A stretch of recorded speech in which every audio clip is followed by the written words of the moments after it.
Hey students, it's me, Mr. Fitz. That's Bill Cipher right there. And so this video is all about surface area. So surface area, basically, some of you learned it as nets in middle school. And so think of it as like if we just had to unfold these shapes, what would be the total two-dimensional surface area? So it's just the area of all of the faces of these objects. So we have like a tetrahedron, or is that a square pyramid?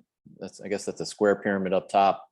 And this square pyramid is dropped in, cut into a different bit of slices. So you can actually see the cross sections too of what a square pyramid would look like. So it'd be little squares. Anyway, so here we go. Let's take a look at some surface area questions. So this is the first one. Find the surface area of the rectangular prism. So find the surface area of this rectangular prism.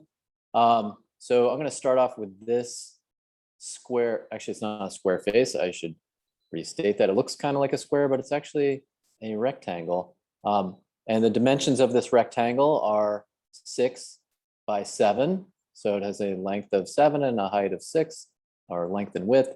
So 7 times 6 is 42. So this is 42 square yards. And then we're going to look at, say, the area of this rectangle up top.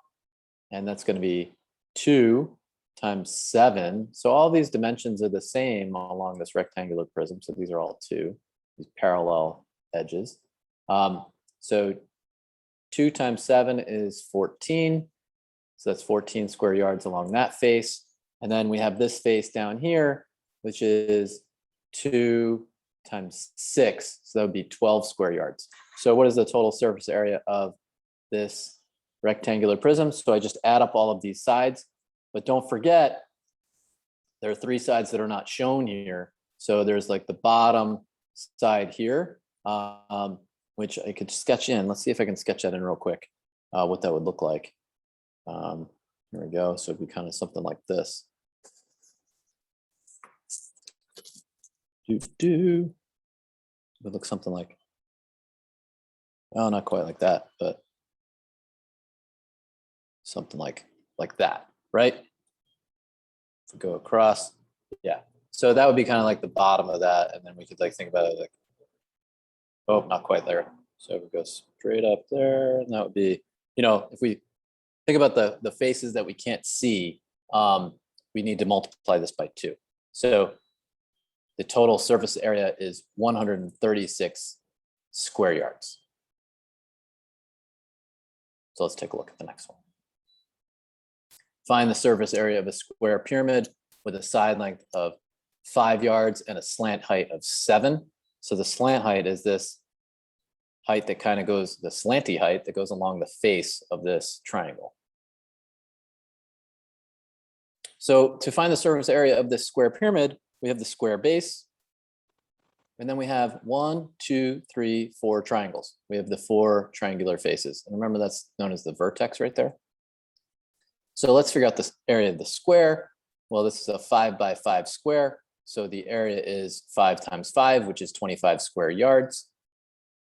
The area of the triangle, remember the triangle formula is area of a triangle is 1/2 base times height. And remember the lowercase b is a one-dimensional object, right? This is the base of the triangle.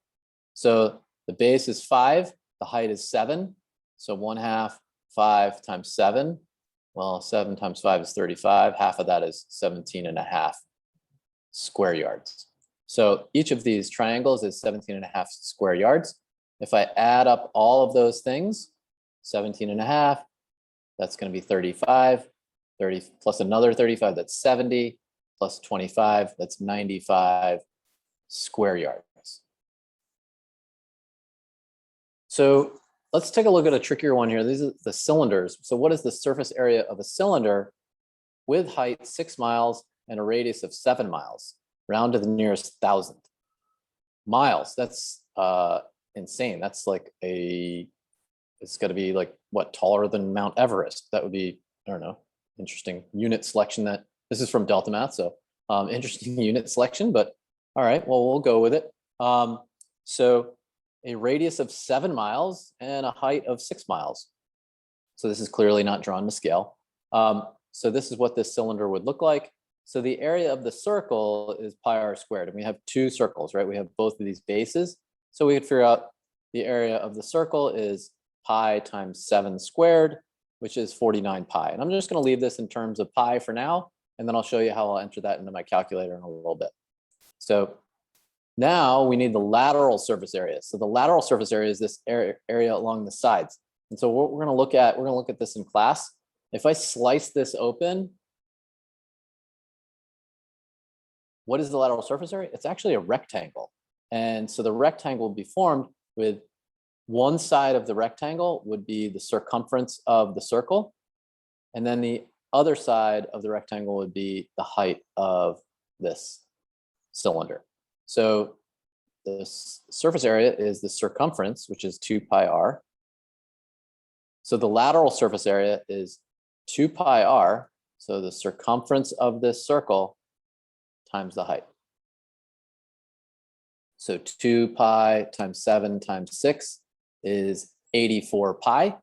And there you go. So the total surface area, we're just going to add these things up, is 49 pi plus 49 pi plus 84 pi. So that's 49 pi, 84 pi is 182 pi. Okay, so that's the total surface area of the cylinder. So I'm going to show you how to enter that in the calculator. So let's take a look at that right now. Let me open up the calculator. So here's my trusty old graphing calculator.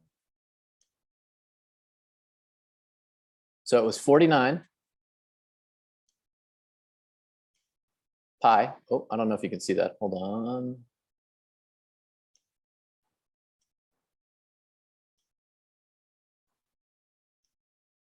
So here's my graphing calculator. So it's 49, I entered, and then the pi button is right above the little caret here. Whoop, sorry. Let's just clear that out. 49 second, little caret, pi, plus 49 pi,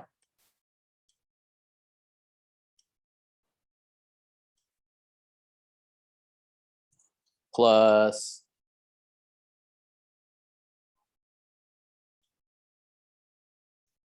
84 pi,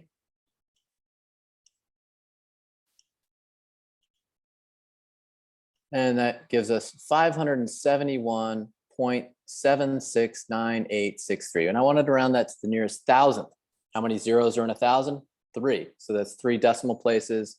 So I'm going to go 1, 2, 3. So I'm going to use my graphing calculator to help me round that. That would be, I'm going to look at the next digit, which is an 8. So I'm going to round up. I'm going to hit math. 2 for round. And then I hit second, and this little thing here. And I hit the little comma. 3, 2 or 3 decimal places. 571.77. You're probably like, hey, Fitz, that's only 2 decimal places.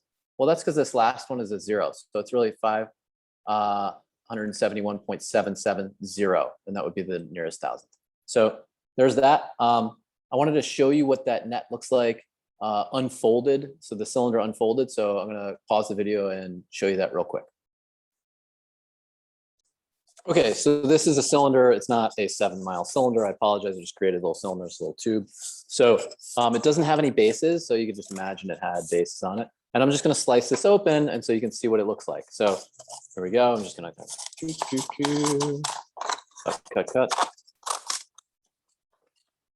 can see it's a rectangle, right? So cylinder, when you slice it open, the lateral surface area is just a rectangle. So hope this helps. Please let me know if you have any questions, and thank you so much for watching. Bye.